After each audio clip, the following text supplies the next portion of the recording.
Magandang umaga. Narito na ang pinakahuli sa lagay na ating panahon ngayong araw ng Martes, July 7, 2026.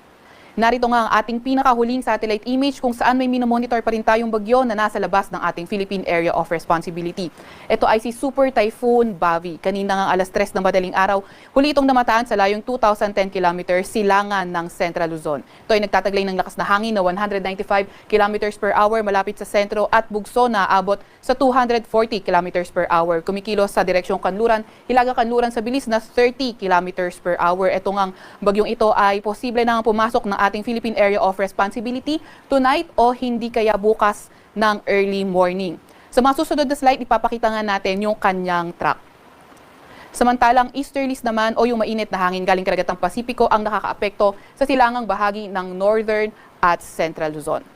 Ito nga yung sinasabi nating track ni Bagyong Bavi na nasa labas ng ating PAR. So yung Bavi ay kanyang international name at once na pumasok ito ng ating Philippine Area of Responsibility, bibigyan natin ito ng local name na Inday. Nakita nga rin natin na nabanggit nga natin na either tonight or tomorrow early morning, posible itong pumasok ng ating Philippine Area of Responsibility.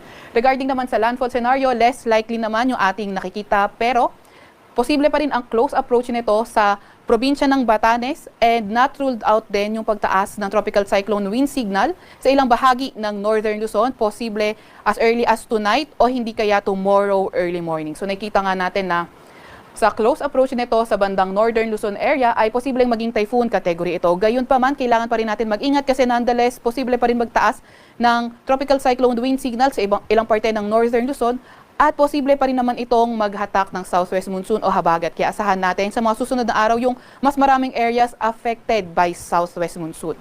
Kaya patuloy pa nga rin tayong mag-antabay sa mga ilalabas na update ng Pag-asa. So itong track forecast na ito nilabas kaninang 11 p.m.